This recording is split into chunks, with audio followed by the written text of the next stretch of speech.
Hi, everybody. Welcome back to Chrysalis. This is your host, Kristin Matting. Today, I had the pleasure of talking with a woman named Mira Taylor. Mira, I'm going to just read from her website because it's going to help me. Mira is an integrative therapist, subconscious medium, and organizational wellness consultant. And I just had a fascinating conversation with her. She's so knowledgeable. She uses some different techniques in therapy that brings in more of the spiritual side of things. So you'll hear all about it, but I found the conversation fascinating and I'm so thankful to her for being here. So she is at moonandrune.com. You can also find her on social media. So if you're interested in what she has to say, if you want to learn more, she's been on a number of podcasts. So there's a lot of content out there from Mira. And yeah, again, I'm so thankful to her for coming on and for having this conversation with me. So without further ado, I will get into the conversation. Hi, Mira. How are you? I'm doing well. How are you? And thank you very much for having me on your show and for sharing me with your audience. Oh, it is my pleasure. I was so excited when you reached out to me. I think the work you're doing is really fascinating. And I'm so excited to learn more about what it is that you do and what got you to this place. And yeah, just all about Moon and Rune. So, why don't you tell everybody what it is that you do and yeah, what your practice looks like? So, Moon and Rune is my integrative therapy practice where I provide what I refer to as integrative therapy, which is basically a format of therapy that brings the concept of psyche or soul back into psychology and really approaches the client from a holistic standpoint of mind, body, and spirit as a part of total wellness, but also with an aim toward really cultivating a sense of self-awareness and kind of self-utility of the different modalities and types of tools that we talk about in session in a way that they can utilize outside of session. So I also provide business consultation services to businesses who are interested in providing that sense of wellness, whether it's for individuals within the business itself, as far as board of directors, CEOs, heads and leadership of the company, or just for the business as a whole through things like business wellness assessments. Oh, business wellness assessment. So, do you go in and learn about the culture of the company and then make recommendations on how they can make it more holistic in its experience for the employees? Is that? Yes, and so there's a questionnaire that I've built that's very specific to questions that I felt like I never got asked Mhm. as an employee that worked in those settings and as a supervisor and manager that had worked in those settings, but Yeah. that I felt like were and are important questions to ask that really lend to an understanding of the existing level of spiritual and mental wellness or unwellness. For example, even just a simple question: does your work environment feel inspiring or dispiriting? Mm. Right. And so for the average person, if the answer is dispiriting, the spirit of that company is probably not very well, basically. Yeah, I feel that as somebody who was in corporate America for almost, I don't know, 15 years, 12 and a half years. And I worked in fairly as spiritual as a company I think could get. I mean, in one of them in particular, but in the others, and even in that one, there's still a bottom line. There's still the corporate motives, and to have it feel to have spirituality even be on the table as a point of reflection or discussion or experience in the workplace, I think is awesome. And I would have really appreciated that as an employee. So I think Well, that's great. so I just wrote an article about why things like friendship as Mm. a part of spiritual wellness are an important part of the dynamic in a business setting, which I'm sure is a large part of what is normally kind of poo-pooed or told to be taboo, right? Like you're not supposed to be friends with your coworkers. This is a Yeah. serious place for serious business. But the Mhm. irony being that then when you go to, as a leader or a supervisor, when you go to meetings where they talk about how to build a better dynamic or a more productive work environment, they talk about how important camaraderie is, which basically requires friendship. And also, ironically, in its very definition, speaks to it being something that is a spirit of kinship or connection, which, Yeah. even the word spirit in a lot of corporate workplaces is like that, what are you talking about? That's not, that's not something that's for the space kind of approach, or, that Mhm. will make people uncomfortable. And so I'm hoping to go back into those spaces, of course, from a place where I'm invited back in. I'm not going to force my way back in. The spaces are forceful enough. But that, where I'm invited back in basically to bring back that sort of rapport or dialogue so that it doesn't feel so taboo, so that it doesn't feel so weird, or just sort of like, the common term woo is another one. Yeah. But that, there's also a really practical approach to the ways that spirituality can be brought back into those environments that provides for the larger entity or spirit that is the business itself, as far as how it interacts within the industry. Yeah, I think the word spirit could come into play with corporate culture. Um, the archetype of the company can, yeah, it could take on a higher meaning or a higher purpose. A lot of what they talked about in the last company that I worked in was mission driven. Um, yeah, mission driven goals. And it did, the company touted to have a higher purpose. And I liked that. I connected with that. And I think you're completely right on the friendship thing. I mean, if I'm being honest, what got me up and excited about coming to work every day were the connections with the people that I worked with, and not necessarily the work I was doing. I mean, there was an element of fulfillment in its own right with the work, but anyway, I think it's great that you're doing work in business too. That's an area that I think desperately needs a soul, and so that's really great. So tell me more about the practice with individuals. Who would be a common client, or yeah, that would come to seek your services? So I find that I have a few clients that are just, plain talk therapy, Mm-hmm. basically. But then I have a lot of clients who are either coming from a background in therapy that they didn't have the most ideal relationship with, and that there's something about, the concept of the integrative therapy model that feels safe to them, or that feels different enough to them to reapproach the concept of therapy.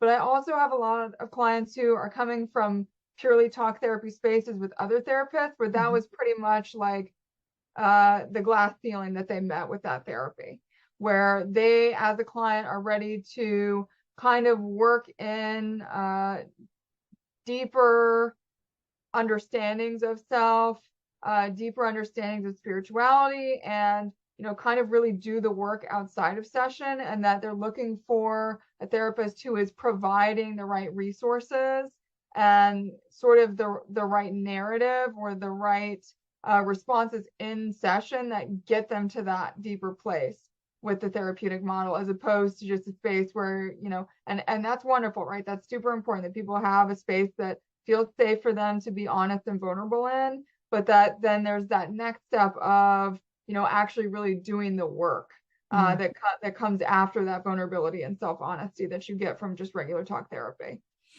Yeah, that. So tell me, what is integrative therapy? What does that model look like?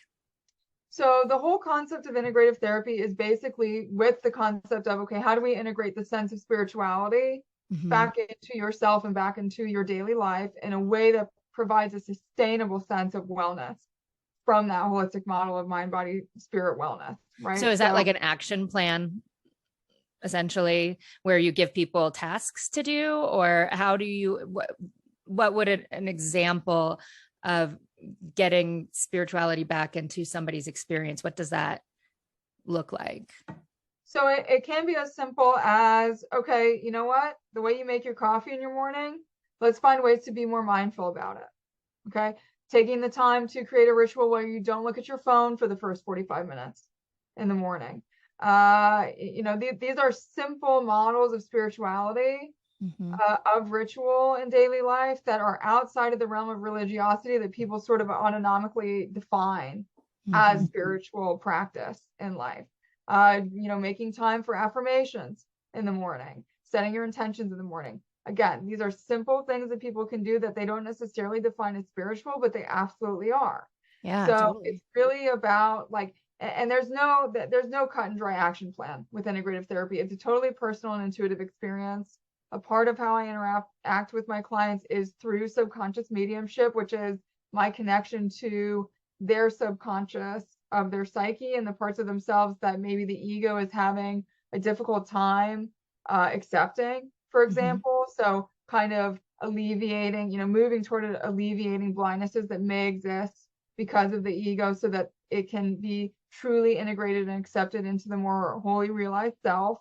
So another large part of the integrative therapy process is the concept of self-acceptance.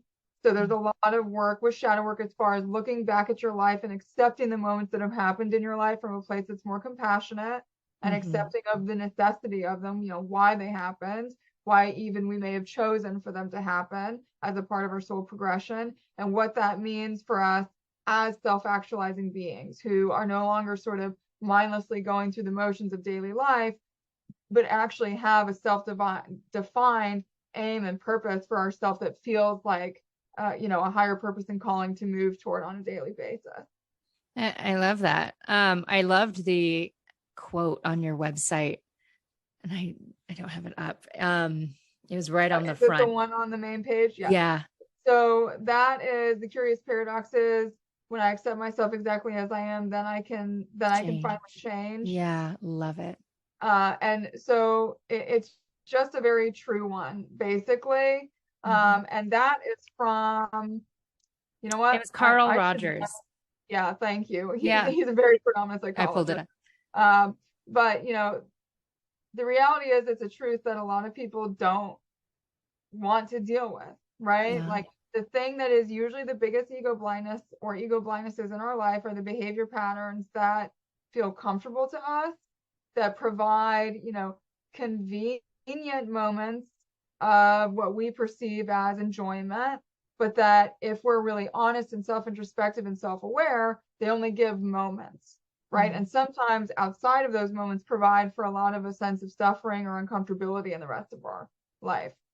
So that is a quote that I hold to be a truth for myself on a daily basis, but also part of the reason it's the main mantra on the website is that it's usually a bit of an epiphanous statement for a lot of people, and that they realize, oh, well, if I accept the behaviors, I actually can change, as opposed to just thinking that, the awareness of the behaviors is somehow a degradation of self.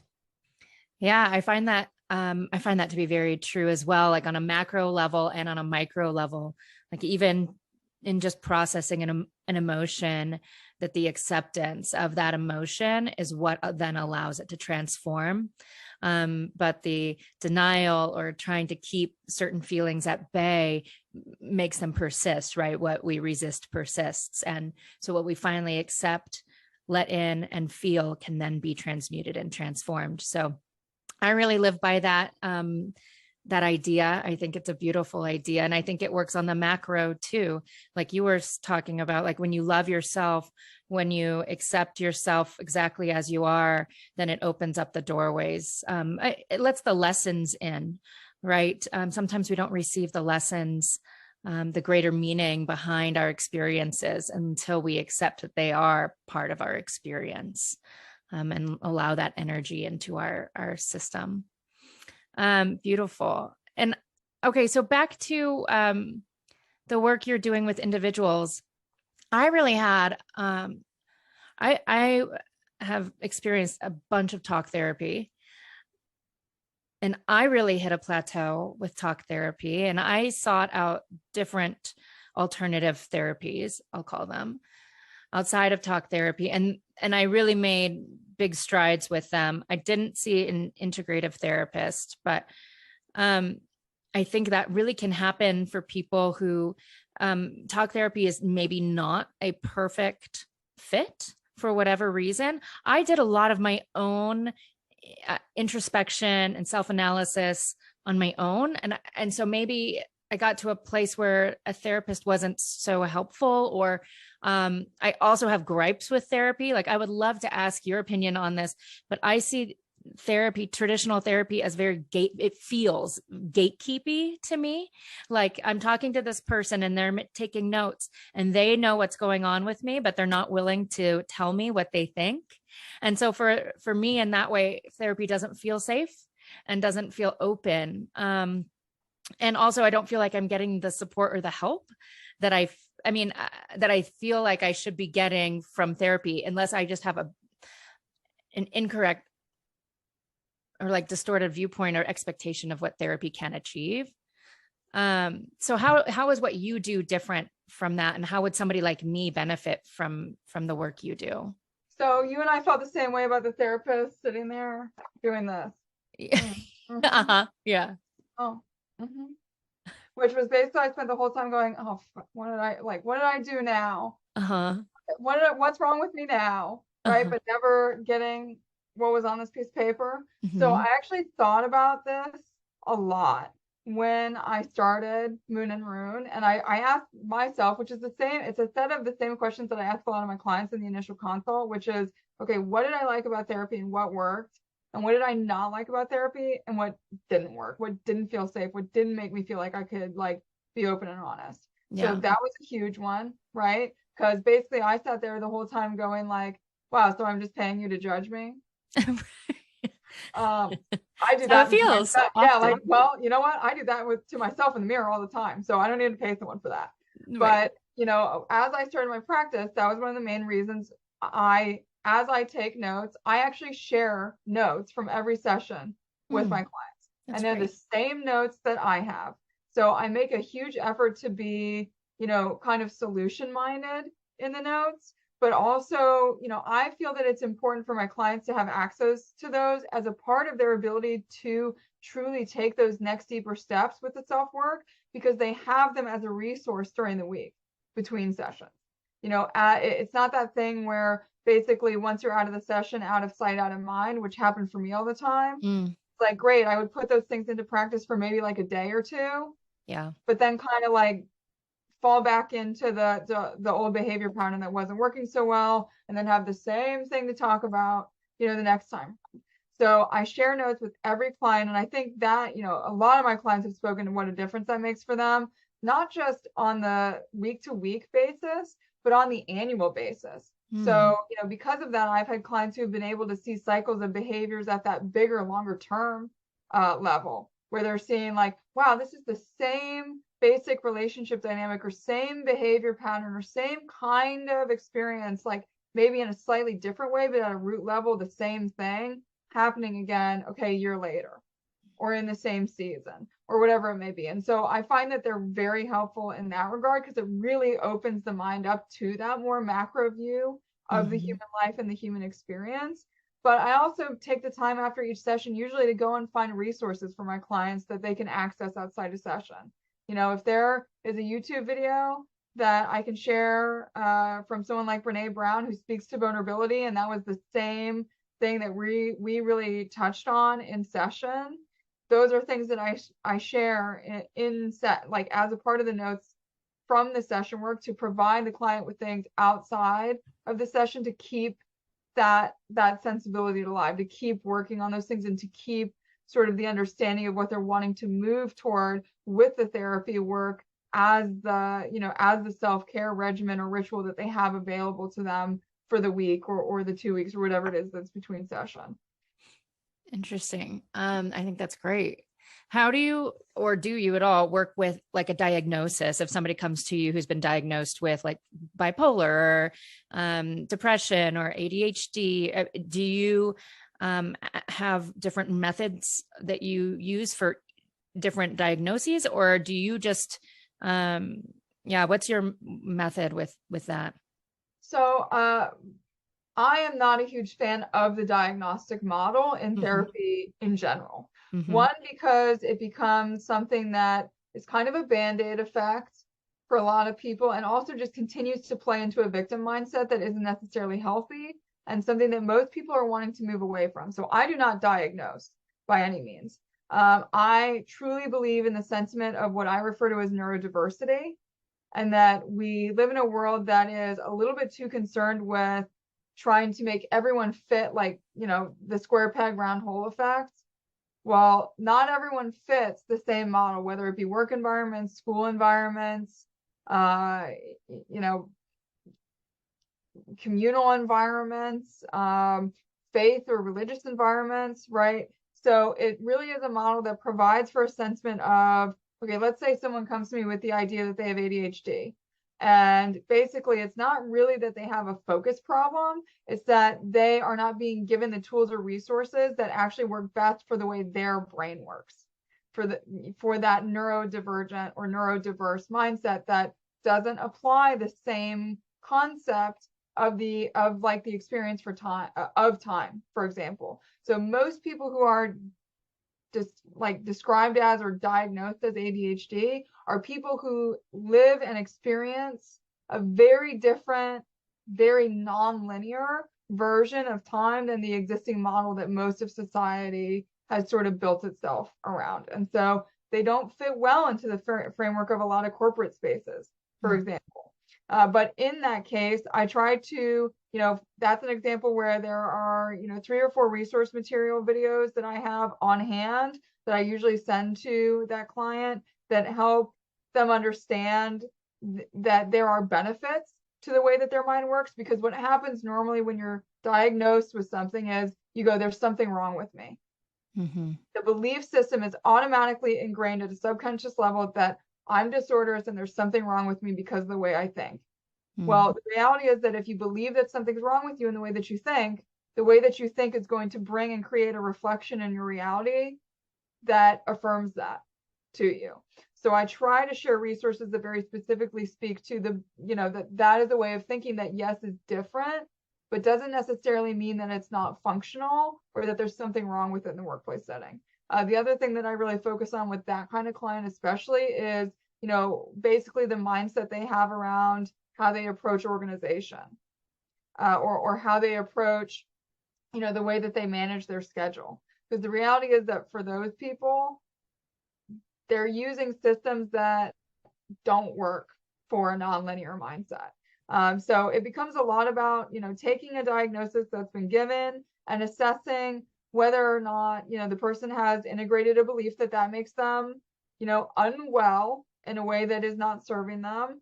And if it's taking them into a space mentally where basically they feel like they are a victim to the diagnosis, and that it limits their potential, especially in regards to the self-actualization process, or in their ability to achieve success or define their life as successful, in a somewhat more regular way. Hopefully that kind of makes sense and answers the question. Yeah, 100%. I think that's really fascinating.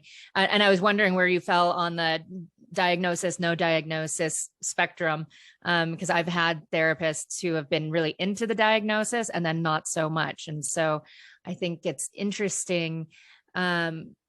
I see what you're saying. I mean, I've been helped by a diagnosis in my life, and I've probably been held back by a diagnosis in my life. So I can see both sides.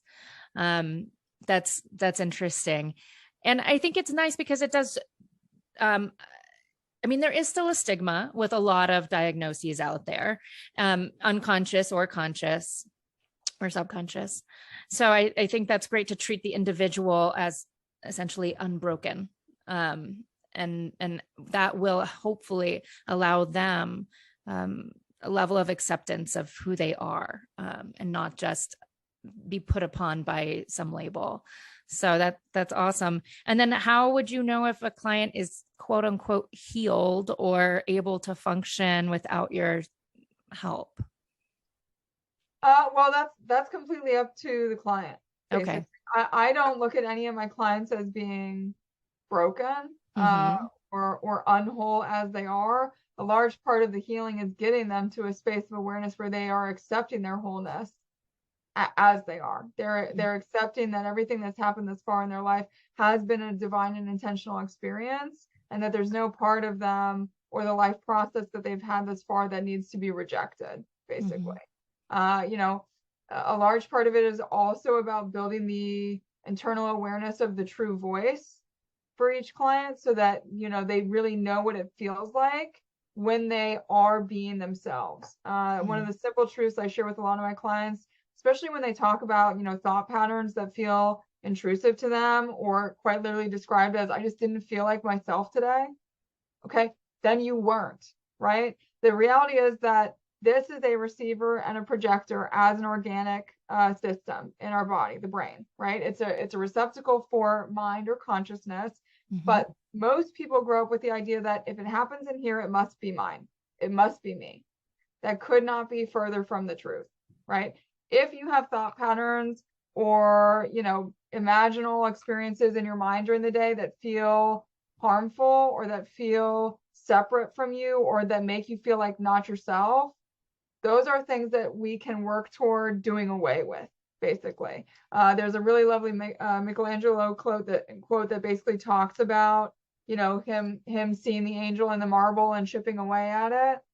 That is, if I could give a visual metaphor for the self-actualization process that I'm trying to help a lot of my clients and even businesses on, right? Because there's a spirit of the business in there somewhere, right? Right. But Yes. it's getting to that space of realizing, okay, not everything that happens in here is necessarily me. And the more it feels like not me, or the more it limits me or makes me feel unsuccessful or not worthy or damaged or unwhole as I am, the more I can trust myself to know that that is something I can, you know, work toward observing and releasing, or, you know, deconstructing away from my cognitive architecture as a part of my as a part of the experience of my psyche that I currently have.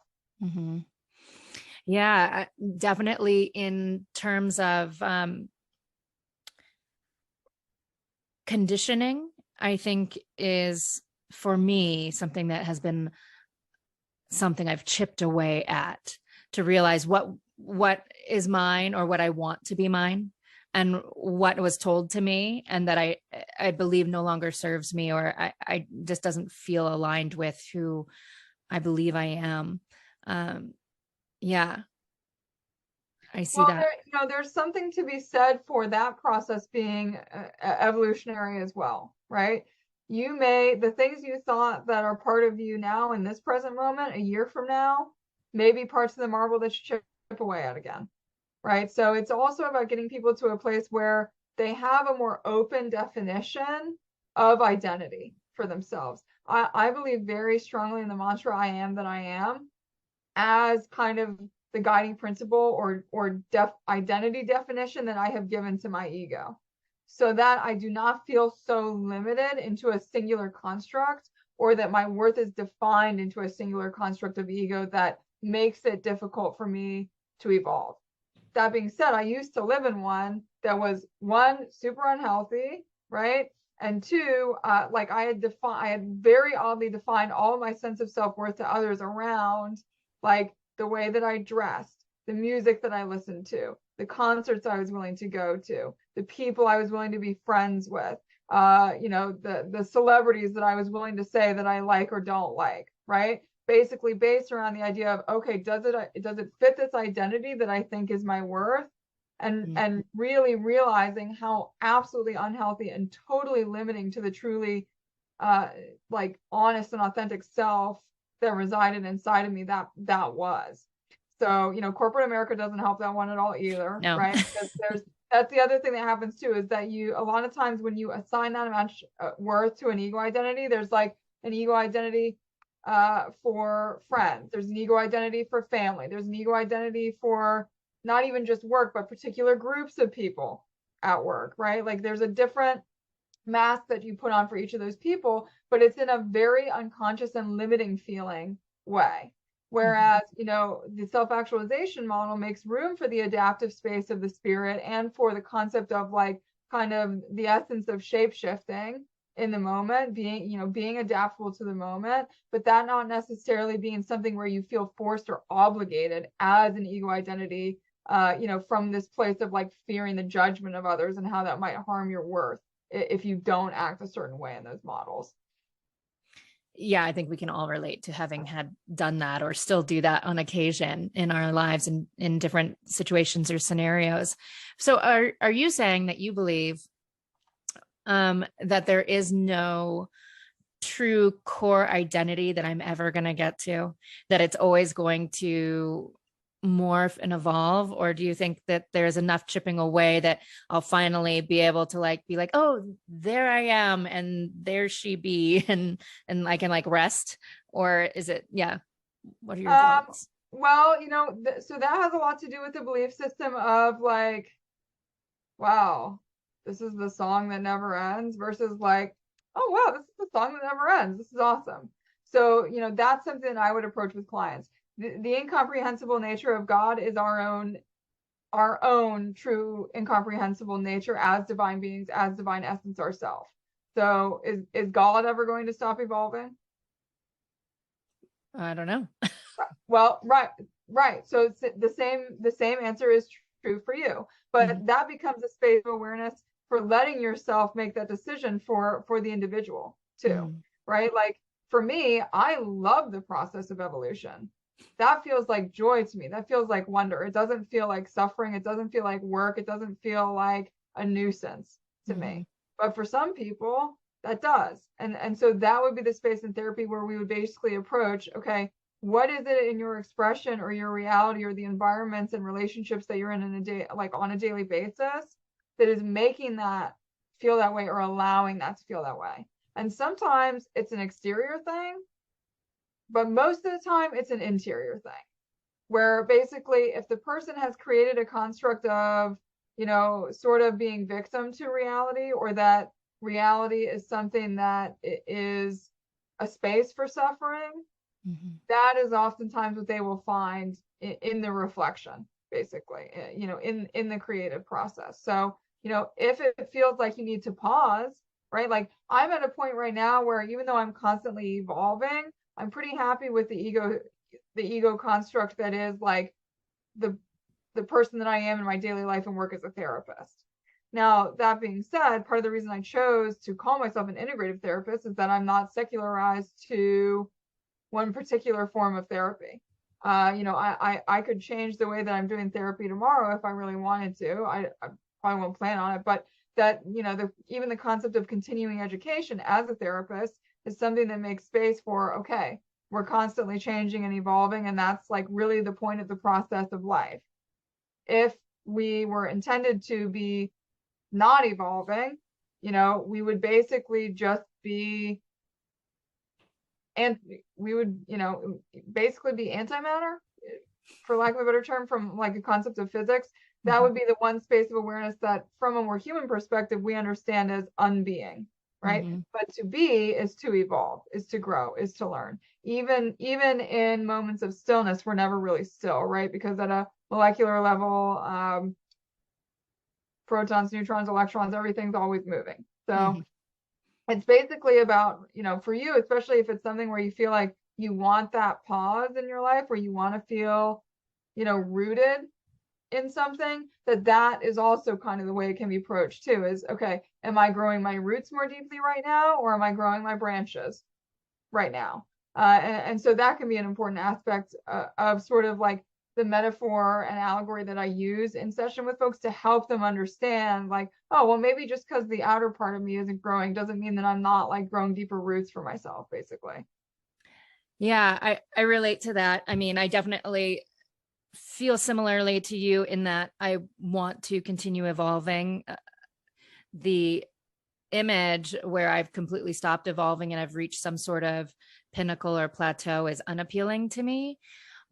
So self development and self growth is important to me, but I do have this idea. I have been holding on to this idea. It feels like my whole life that I'm going to get to a point of identity that feels rooted and comfortable. Like I am this person who likes doing this thing or who has this sort of job. In the past, that's what it's been a lot about. It's like, what am I going to do for a job that then feels, fulfilling or very, feels like an identity. And so I've had to scrap that because I've realized that a job is not an identity. And that is just a construct of the mind or society, what I've been told. So it's like now I jump to the next thing. Okay, so then what is it? What is identity? And so I have this relationship with the concept of identity that is not very defined, or it keeps me seeking, and it is the fuel that pushes me forward. And I see it motivating me to learn about myself. Well, who am I then? What do I like doing? What brings me joy? And that's sort of where I've landed with identity, is that my identity can be equated to where I feel love and expansive, where I feel joy. Yeah. What feels aligned. And that's where I land with identity. But I believe, like what you were just saying is so true, that will probably evolve. And I haven't thought of that yet. I haven't integrated that thought yet. So that's really cool. Well, I think, this is another thing that becomes a focus of therapy for me with folks, is getting them to really get intentional and mindful about what the reality of what they're seeking really being emotional states. Mm-hmm. Right? So that, you may get to a place where you understand that a certain activity or a certain behavior or a certain experience or a certain relationship provides you with an emotional state, but that it doesn't really matter what's providing the emotional state as long as you're still being given that emotional state, right? So, and the desire for a particular emotional state can change.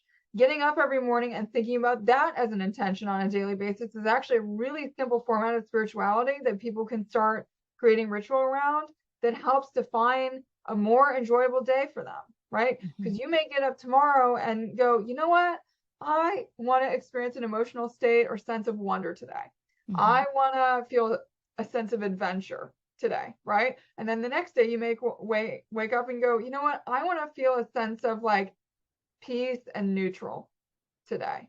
And so allowing that to be sort of like the guiding or rooted principle by which you are defining identity as something that is a purveyor of experience, as opposed to something that's like, got to go do something in particular on a daily basis for that experience. This is basically something that's spoken about in the concept of flow state a lot, which is that flow state is an emotional experience. And that for a lot of people, getting in that flow state isn't necessarily about any one particular thing that they do. It's about knowing the different mechanisms of experience or of the relationships, with an environment or with a person that provide for that, for the access of that emotional state. And that may change over time, right?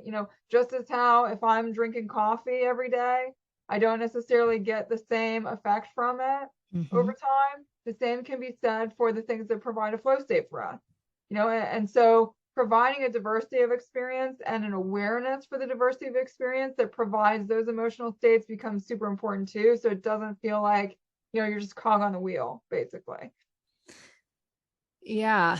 It's funny. I'm going with girlfriends tonight to vision board, and I haven't made a vision board in a decade or more. Maybe 2 decades. Anyway, I'm pretty excited about it, but I have no idea what to put on it. And where I finally landed was, it was a feeling state. This is how I want to feel, and less focused on the actual actions of what I want to do. So I really resonate with that. So what, if you don't mind sharing, whatever you're comfortable with, but I'd love to know what brought you on the path to this work. So, looking back now, I see that everything was, right? Yeah. That's kind of the more macro awareness that I've had. Like even books that I picked up 5 years before I even thought about therapy that like called to me in a bookstore are books that I am using on a daily basis for my study now. So I realized, okay, those are the things that have spoken to me as God, as the universe, to remind me, to tell me on a daily basis that this is my self-actualized God-given purpose. And that for me, actually, those are kind of the same thing, that the self-actualized purpose and the God-given purpose are pretty much, kind of intertwined. But along the way, there were all sorts of things that basically were belief systems that I accepted from an exterior world that was defining what worth is and how worth works for me, or how wealth works, or how success works, that, led me in directions that, while I'm appreciative of them and know that they were intentional for me to experience, weren't what I really wanted. So from that sort of corporate government world, I spent a lot of time learning about, I realize now, looking back, that I spent that time in that world learning about it, to learn about the unwellnesses of it so that I could help with the work that I'm doing now. I wouldn't be able to do the work that I'm doing now if I hadn't experienced that space. But that, the other thing about it was that I spent a lot of time in marketing, and I still love art and design, and I still do all the marketing for my own website, and for my social media and my newsletter and all those things, and occasionally for like friends and family. But that when I was doing it for like corporate and government world and to sell products and services, it made me realize that, okay, one, I love psychology, but I did not love the way that I was using my understanding of the human psyche and psychology as a way to make people feel like they needed something outside of themselves to feel whole, right? So that's kind of like, or even just understanding basic things that can manipulate the human mind in sort of a subversive way. Knowing what colors activate the human appetite to the psyche as a way to get them interested in buying a food product that isn't necessarily that healthy for them, right? So the example I'll give toward that is that when you see those fast food restaurants that use like that deep blue, the really red, and the yellow, those create a satiation in us automatically at a psychological level. Why? Because think about the natural foods that normally have those colors. They're fruits and vegetables. And so the psychology of it says, okay, you're hungry. Those are things that you want. But on the other end of it is usually like a hamburger and fries that don't actually give you any of the fruits that the colors induce an understanding of appetite for. So it's basically just, that's a pretty specific example, but it's to give an example of how, the psychology and marketing was something that I appreciated and sort of showed me the not so benevolent side of how psychology can work, and how manipulation of the human psyche can work, that brought me to this place of really asking myself, okay, I love psychology and I know that I have a talent for it. I know that it's sort of like an inborn understanding for me, but what feels aligned with me as a purpose? What actually makes me feel like, I'm helping the world feel better, and using it in what I feel is a more virtuous or benevolent way, as opposed to in a way that, exploits existing unwellnesses in people, or even sometimes creates a sense of unwellness in people just to sell them a product. Yeah, I think the constant integration of being told you are not whole, you need this to become whole, it pervades society. I was also in marketing, and I don't know how many times I said I don't like marketing for that very reason. Like, I don't want to manipulate people into believing they need something, or even tell them that they should buy something, or suggest that they should buy something. Like, that's up to them. So it wasn't a good fit for me either. But I also like psychology.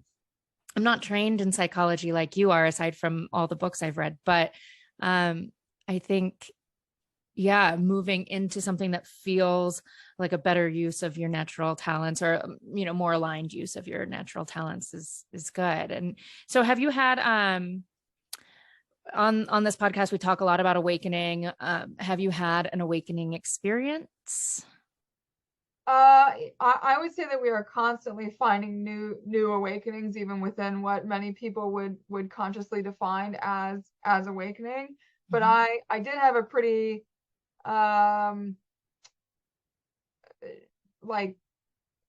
I won't use the word volatile, but it was a pretty like abrasive feeling awakening that led me to like quitting a job that was not working for me, really questioning how I was using my skill sets, questioning the relationships that I had in my life and what they meant about my relationship with myself, questioning the things that I was consuming on a daily basis, even just outside of food, like the type of movies and shows I was watching, the types of information that I was consuming, the types of music that I was listening to, that, as I started really awakening to the awareness of the depth of meaning that those things hold within us, that I let go of a lot of things that I realized had never been really helping me, that, were only really mechanisms of self-harm, or, affirmations of victimhood that were keeping me in a state of suffering that did not serve me. But when I fully awakened to the subconscious reality of my psyche, that was a pretty jarring experience. Man, oh man, there was a lot of stuff in there that I could, I could own, that I had let be put there. And some of it that I hadn't consciously known, and at least in this individuated lifetime, had been put there, like from the generational aspect or the genetic aspect. But it was basically about getting in there and being like, wow, let's remove a lot of these things, because I don't remember decorating this house and it feels like somewhere I don't want to live, right? So, it was also about realizing that there were a lot of belief systems that I had in there that were technically working in the way that they're supposed to work, right? Which is that they were providing that in my reality. They were affirming that to me in my reality, but that the acceptance came from, okay, well, then I have to change the belief, right? So like even simple ones, and these are ones that I ask, leadership and directors at companies just as much as I do individuals. But, it's something along the lines of, do you think that it is morally wrong to not have to work very hard for your money? Right. And there are a lot of people that kind of like will be like, well, yeah, you should work hard for your money. That's like, that's the virtuous way to earn a living. Okay. Does anyone really want that? Or would we all prefer to live in a world of abundance where we can work smarter, not harder, and not actually have to work that hard for our money? We'd like to have to not work that hard for our money, right? Right. And the funny thing is that they'll look at folks who earn like passive incomes and hold no judgment for those people. When it comes to themselves, they've set this belief system or standard that like, wow, I really got to work my butt off and like put my nose to the grindstone and like suffer a system to be successful, or to make something of myself, to really earn that dollar that I have. So, there were simple belief systems like that were in place for me. Even concepts about whether I considered myself an attractive person, a worthy person, whether I considered, my voice and my purpose and what I felt was right for me as important in my own life, as opposed to something that should come second to the voices of others. And really realizing that there were a lot of voices and things that I had let in that didn't deserve to be there. So I spent like 6 months of my life really heavily actually meditating and going inside of myself to deconstruct away a lot of the things that had been built throughout my lifetime that just, man, oh man, they were not serving me or what I really wanted from life. Yeah, that is jarring. I've dealt with a lot of the same ones, a lot around achievement equaling worth, and certainly like if looking a certain way, equals worth, or getting attention from these specific people equals worth, and all of that, like unwinding all of those belief systems. Yeah, like the crossed wires of linking worthiness with whatever. And you're right, like it does serve to perpetuate the society we've been taught that exists, right? This is how the world works. So you have to believe these things to function in the way the world works. And I see there's some functioning in there, but if you don't want the world to work that way, then you have to change the way you believe and then interact with the world. As you were talking about earlier, what you believe will be mirrored back to you in your experience. So if you want a different experience, then you have to start believing and acting on those beliefs. That's my understanding of how it works. Well, at a certain point, there's got to be a willingness to say, okay, just because someone is saying that this is the way that society functions, okay, is it actually functional? Right. Not really. Right? So we don't have to sit there and define the status quo of society as the system that's functioning when it's not a functioning system. Yeah, I think it's functional for some people. I think some people thrive in the society we've created, and a lot of those people are doing very well and are trying to perpetuate that society, right? They're trying to hold on to um, what has worked for them. But I think we will find that we will all benefit when a society is working for all and not just working for some. Um, Less crime, less mental Absolutely. illness. So say it again. I was just saying, absolutely, right? There's got to be a level of ego death at the upper echelons of society where they realize that, you don't have to force everyone to act the way you do for things to be successful or to work. That's actually the definition of insanity. I highly doubt that God is interested in that, right? To have people do the same thing over and over again. Yeah. What would be the point? So we're really getting to, I think at a collective level, most people have realized that, like, if you took a poll of the majority of the human race and whether or not they feel like, especially in the West, this society is functional in a way that makes them feel healthy or whole, the answer would absolutely be no, which means that it's time to evolve it. And anything that tries to stop that evolution is something that resides outside of the true essence and spirit of creation, of God, in that way, because we know, even just from scientific understanding of biology and evolution, which is a God created, universally created process, Mm-hmm. that things that don't evolve die.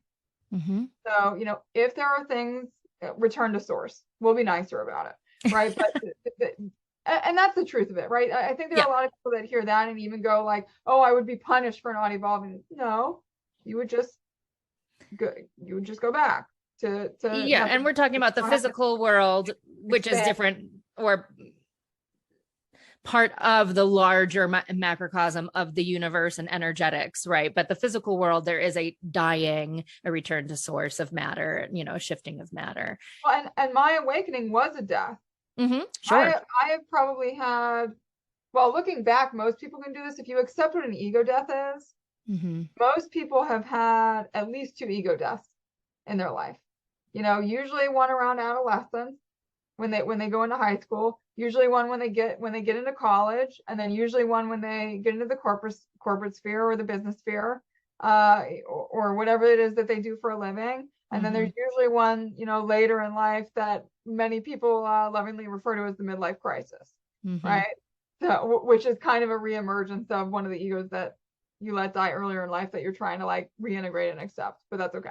But the reality is, it doesn't mean that it's a bad thing, right? If you look at a tree in the forest that's fallen to the ground, no one's looking at it going like, wow, like you must have really failed at life, tree.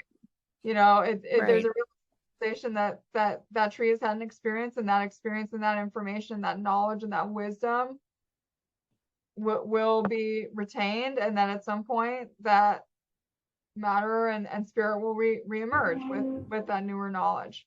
And that's true for us too, as you look at it from a spiritual sense of seeing your own self and your own energetic system, your own essence, your own spirit, your own psyche as, residing within the human body as the tree of life, that there are going to be times when you have to lop off a limb and let that like return to source, right? Or reintegrate in. There are going to be times when, like I said earlier in the podcast, where you're more focused on getting deeper roots than you are trying to like grow your branches and expand in a majorly, actually our society does that a lot, which from the tree metaphor, is why a lot of trees topple over, because they're spending too much time trying to grow and expand this way and like get taller and bigger, but their roots aren't strong enough as a base to retain them. And so I've used that actually as a metaphor, even with my own business, and as I'm learning to remind myself, like, hey, pause and grow deeper roots. You don't necessarily have to be trying to like grow a new limb on your tree of life every day, especially if it's going to get to a point where it's like too heavy and it topples over.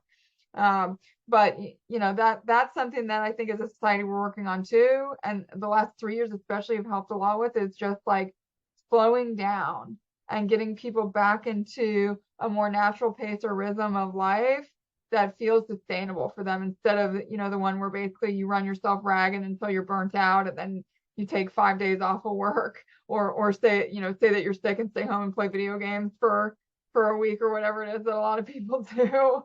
and then go back to work like nothing happened. We seem to be moving away from that model to one where people are able to have like a much healthier relationship with time and their just daily life regimes, work, work life, home life included.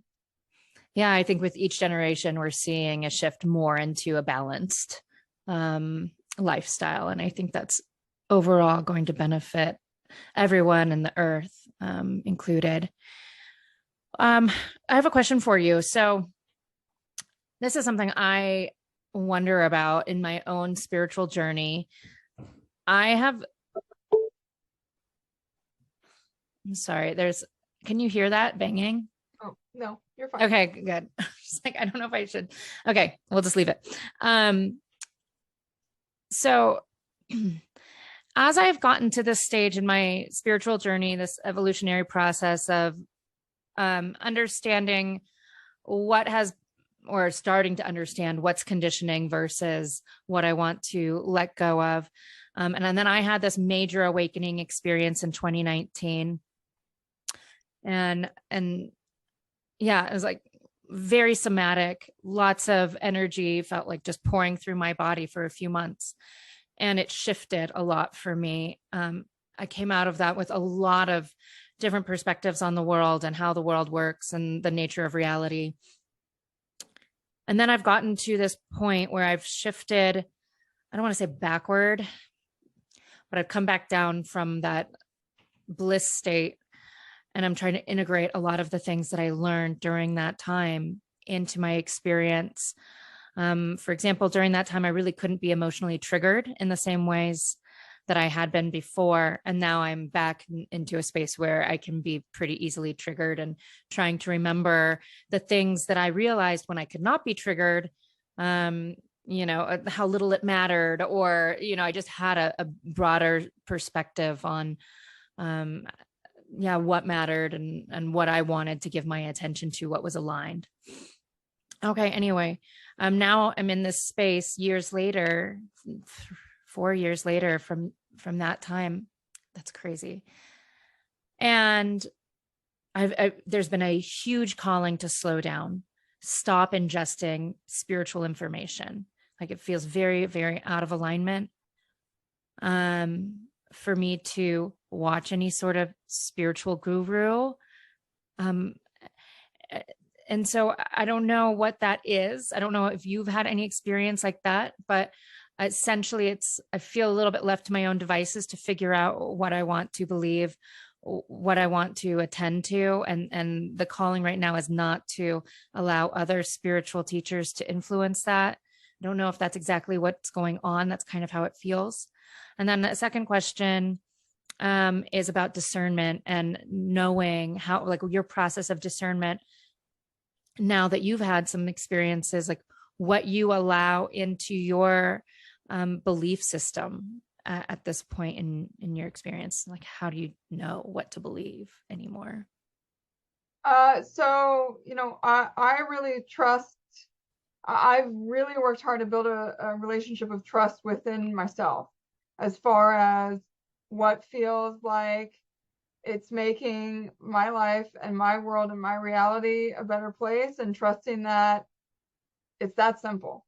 As far as a willingness to learn, I would say if you're feeling a dissonance toward certain information, there's always an important level of self-introspection to ask yourself why that distance is there, because it might be a limitation more so than it is something that's protecting you, right?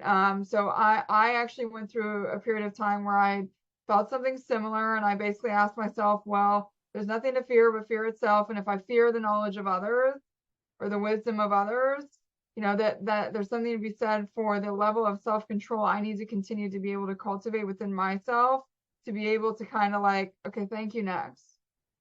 I like this, I don't like this, right? But that, I wouldn't turn away, like I don't turn away from the teachings of individuals who have their own sentiment or sense of belief system, especially if it's a self-actualized one.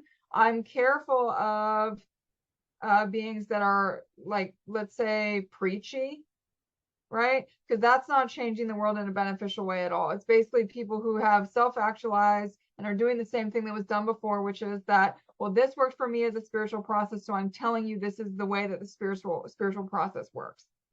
Just like every human being is a unique individual and has a unique psyche, so too is their individual experience of God, creator, Allah, whatever, universe, whatever name you have for the experience of a relationship or dynamic that you have between yourself and that larger consciousness that is like total being, is something that is personal, but that, I would say that as you're experiencing that sense in others, there's always that important question to ask yourself, which is this showing me a mirror of myself? Is this showing me a place of, basically parts of my belief system that are requiring others to believe the things that I believe for me to feel affirmed in them? Or am I open to the space of reality where others can believe what they believe, and that I can gain wisdoms from that, but that it doesn't necessarily have a dictate over myself, or basically my individual psyche and my personal belief systems for myself as a projective force in the world, not necessarily projecting what you believe to be true for you as something that's like a requirement for others, which can be one of those spaces of discomfort.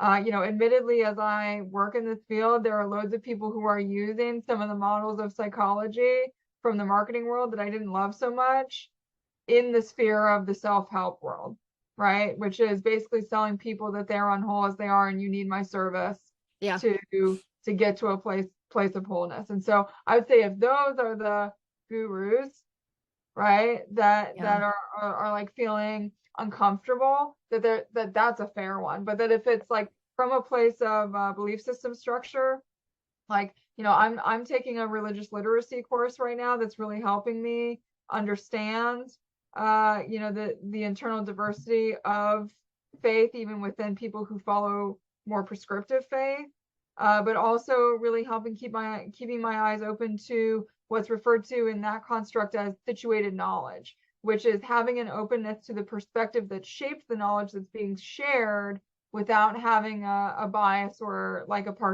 being partial to it, if that kind of makes sense. Yeah, that's interesting. I feel like my issues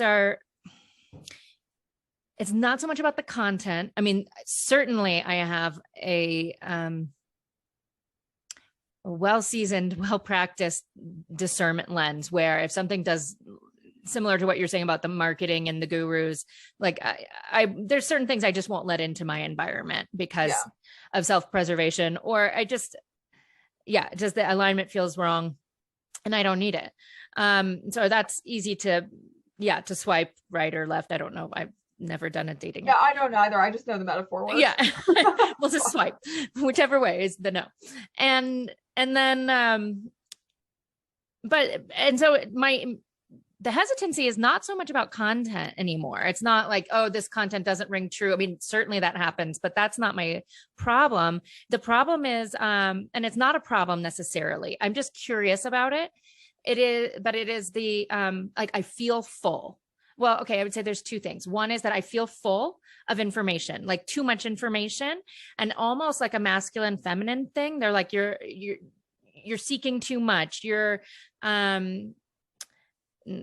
are like guides or my higher self. And when I say, who's speaking to me, it's like, some call away from consumption. It's like an overconsumption of spiritual content. And then there's the second thing. And as you were talking about the fear, what fear exists in me that is being reflected back at me, I would say I definitely have had this happen multiple times, and I feel like I should know better by now. But the promise for something coming in the spiritual community is so strong. It's like so loud, that message, like something's coming. And I'm not saying I don't necessarily, I think are you hearing Annie the musical in the background? Tomorrow's always a day away. Because that's what I would hear in that situation. I agree with you. It's frustrating. It's like, it's basically like putting off. It still kind of rests in that victim mindset, if I'm being honest. Yeah. Because it's placing everything into tomorrow as the day that is the day that is the saving, right? Or the Right. day that provides redemption, or the day that like will provide the solutions to all answers that have been laying in wait, as opposed to making it something more of a question of, okay, well, why does it feel like it's not good enough as it is now? That's really where the work resides, is like in that more present moment where we're asking ourselves, well, one, why do I feel like I want something separate and outside of me, something miraculous to like change the mechanism of reality tomorrow? Because it goes a lot into whether or not we believe we're capable of making change for ourselves, if we want that sort of thing to happen. And Hmm. two, that again, that whole concept of like, it's putting it outside of conscious actionable behaviors for human beings, that it's something that for a long time has not benefited us as a species. It's sort of more of a societal dissonance, even in the spiritual world, where, okay, there's some big shift happening at a later date. Just keep doing what you're doing, it'll all be fine, right? Hmm. But if it's not working in the here and now, how is it going to work, in the long run, especially if we're placing it as some construct of evolution that rests outside of the self or outside of the human experience. I totally agree with you that there's this sort of level. This is the same thing. I've warned people, like, if you're getting like intuitions or feeling sort of dreams or visuals that you're like supposed to wake up in some other reality, as the way we're evolving dimensionally on this planet, to like maybe be a little cautious of that, because I believe in the dimensional evolution of this planet, as far as us especially moving from concepts of third dimension or 3D to the fourth dimension, and like the other dimensions that already exist on the earthly plane and through the astral planes. But that it doesn't mean that you're going to wake up tomorrow in some other new world, right? It does, in a way, in the sense that your perspective may be totally changed, and so the world will be new to you. But it doesn't mean that that there's going to be some day where you wake up and like everything's been click fixed at a like larger societal level, unless we're willing to do that more individual work. Right. And I've shifted now from thinking it's going to happen at a societal level to it's going to happen within me, right? There's going to be this, and I already had this big jolt of an awakening in 2019, and so I guess I imagine that it's going to be another big jolt in a similar fashion within me. And so I'm like, okay, what do I need to do? Such like a Western perspective, like what are my tasks for today to make sure that I'm keeping my vibe high so that I don't miss whatever, that I don't make mistakes, or I don't get myself onto a different timeline that's now putting me off the path of this major shift. And because that felt good before. And so it is still a seeking of a different state instead of, and so there has been a callback to being in the present moment. And December emotionally was a very, very difficult month for me. And I had no choice but to be present, because I was fielding and processing so much sadness and grief that I had no reason for it. Right. My mind was trying to find the places to put that, like to give it reasons, like, oh, it's because of this or that. But ultimately, it was just something that my body was processing. Um, and there were a few spiritual leaders that said, oh, some of you are really going through it right now. And that was very affirming, but also I'm like, okay, how do I know that they're talking to me? Is it just that I resonate with that? Is any of this real? Are we living in a simulation? Am I, Well, and so is that technically, yes, right? We do know that, even from like the concepts of the more basic concepts of physics that we've gotten to as a human species. We do know that it is technically all an illusion, right? right? But it gets to a point of awareness, and this kind of plays into why I left the conspiratorial realm, Mm-hmm. as far as, when you think it's an illusion and you live in a conspiracy mindset, it's a conspiracy it's an illusion that's out to get you. It's a trap. Yeah. Whereas when you live in a more trusting concept of the universal process, it's like, oh, I paid for, like, I signed up to go watch this magic show, and like, wow, that's really cool that I get to be a part of this magic show now. Yeah. And then believing at least that there are ways to manipulate the magic show. And if the magic show is reflecting your inner states, then all it takes is a shift of internal states to shift the external. I think that's the thing that grabs me the most, and how it has lifted me out of a victim mindset, and also released some of that attachment to the negative states that I was experiencing in my 20s and early 30s, definitely my 20s. Like, I need to continue feeling bad almost as a validating of my experience. So it was hard. I had attachment to negative feeling states. So I finally let that go, and I realized that I was creating a cycle, and that was very helpful information. Gave me, it was empowering, but I'm not sure. Well, not. There's something to be said for the martyrdom complex being a pretty generationally deep rooted belief system for a lot of people, as far as, the heroism of what it means to let yourself be suffering to something in an enduring way that provides for a sense of self-worth. That was one of the first ones I deconstructed, because all of my self-worth was attached to my ability to endure shitty environments. And so while I'm really good at that, congratulations me. Yeah. I don't want to do that. I would like my endurance and fortitude to be used toward my sense of purpose in life, and to, from the concept of what it means to be negative, I really redefined that too, because I looked at all the places where I negated things in my life, because the negative principle of the psyche, not in a sense that most Western, Americans associate negative as meaning bad, but negative as in what it means to neutralize or negate something, was a belief system I totally changed for myself, because I negated or neutralized and set boundaries around a lot of things in my life, work relationships, personal relationships, internal relationships with self, that needed to be done away with. And so sometimes that's what the process is about too, is like getting into a mental space of appreciation for what it means to negate or neutralize something from yourself, and the benefits that can like truly come from that, as opposed to feeling stuck in that mindset of like only having to add things in there. When you look at how you're constructing a house, for example, there are plenty of people who will go into a house and make the house better by taking a wall down as opposed to adding one, or taking the carpet away and realizing that there were really nice hardwood floors under there the whole time. Just to give like a metaphorical example. Yeah, totally.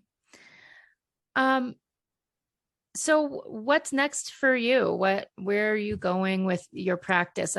What are your goals and hopes? So my goals right now are basically to keep evolving and growing and developing the existing model and framework that I have for the business, which is, adding new clients, individuals, couples, families, and, business consultation clients. I am also continuing to, build myself as a practitioner, as far as, going on podcasts like these and finding an audience, and, providing these sorts of truths to people that I hope will, create important epiphanies or revelations for them, and really, just continuing on my journey of knowledge. I have a real just desire for learning, especially about the more root origins of many of the forms of spirituality that have existed on this planet, and the languages that we use on a daily basis that have shaped us over time through those forms of faith. One of the first reasons that we decided to start writing and reading and creating language was so that we could express a sense of spirituality with each other as human beings, as well as just, common utility and function. But that, one of the main reasons we had the philosophical eras we had the eras of the Renaissance and of scripture, was because people really wanted to find a way to work with and use language that spoke to spiritual truths. And so it's been a really, that is that is the never ending story for me. That's like constant peaceful adventure where I love every second about, learning about how this word may have been translated in this language and what it meant as a spiritual concept, as a more root origin in Hebrew, as opposed to how it's translated in English or Arabic or, whatever it may mean. And especially, right now it's been really fascinating to correlate some of the more macro psychological experiences that we have as humanity, as expressions of consciousness, that are very much related to the playing out of some of the larger religions, or scriptures that most people experience, whether it's been on a personal individual level in their daily life in this lifetime, or if it's one that, is kind of just a longer term one that's been shaping that a part of a particular part of the world for a longer period of time, and how they're all connected, right? So a lot of them really are just expressions of metaphor and allegory for the human psyche, for the experience of the human spirit and the human mind as we go through life. And that, finding those pockets where they really coincide and I can see the deeper underlying relationships between them is like something that, like I said, it just never ends for me, as a fascination. It's something that I truly enjoy. I am finding that I'm having to teach myself that like it's okay to slow down with learning, as opposed like, just because you're hungry for it doesn't mean you gotta like gobble it down, basically. And so that's where my work is right now, is learning how to learn at a sustainable pace for myself while still letting myself feel really nourished by it, and let it be something that I can provide as nourishment to my clients and in my work with them as well. Yeah. You're definitely very academic in your approach. I really appreciate that about you. I think that's excellent and somewhat rare in the spiritual community, I think. I also, and I could be wrong on that. That's just my perception. And consuming things in a sustainable way. I mean, that goes back to exactly what I was saying, and what I hope to be able to get back to as well. Because right now I feel like the calling is to do nothing. I mean that quite literally, to do You know what? nothing. Sometimes that's the hardest work. Honestly, sometimes learning how to be able to sit with yourself and not feel like a sense of anxiety or a sense of like desire to have to do something Yeah. is the hardest work that we do. That was some of the harder work that I did, honestly.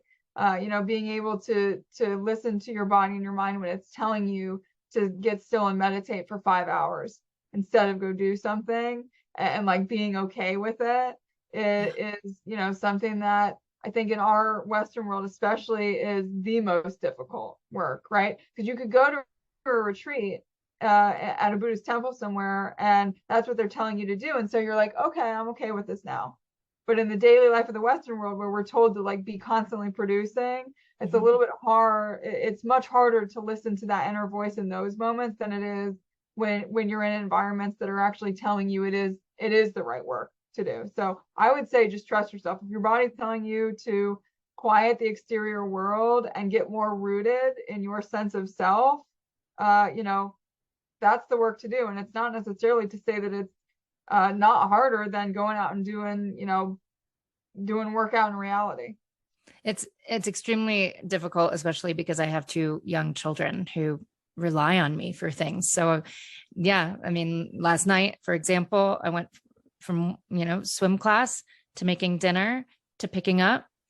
And then all in between all of those moments that I get mommied, like mommy, I need, mommy, I need, mommy, I need. Yeah. And I'm just like feeling like, Inspector Gadget with like 20 arms trying to do all the things at once. And it feels somewhat ridiculous. Like I think that's why I was feeling somewhat depressed in December, because the call was to do nothing. And that felt absolutely impossible with, wanting to also make, the season magical for my children. And I know sometimes it's a conscious choice. Like I have to take things off the plate and just do less. But yeah, I hear you and I agree with you. Like I need to heed the call to do less and yeah, I'm working on that balance right now of how that looks, how that works, given the lifestyle I've created for myself. So, Well, I have confidence that you will find that balance, especially if you're being called to create it. I'm sure it's right there for you. It's just, waiting to be accepted in the present. yeah, thank you.